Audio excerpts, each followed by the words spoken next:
Hello అండి, ఇవాళ నేనైతే మసాలా దోశ వేయబోతున్నాను. ముందుగా ఎలా వేస్తానో చూడండి. ప్యాన్ బాగా హీట్ అయింది. కారం మసాలా దోశ.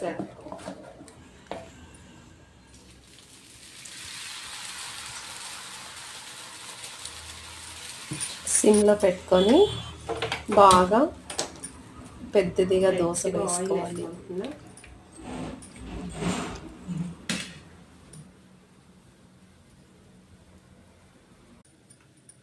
ఇప్పుడు లైట్గా కారం వేసుకుంటున్నాను.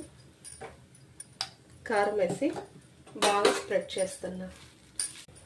ఫైనల్లీ మన దోశ బాగా అయితే కాలిపోయింది.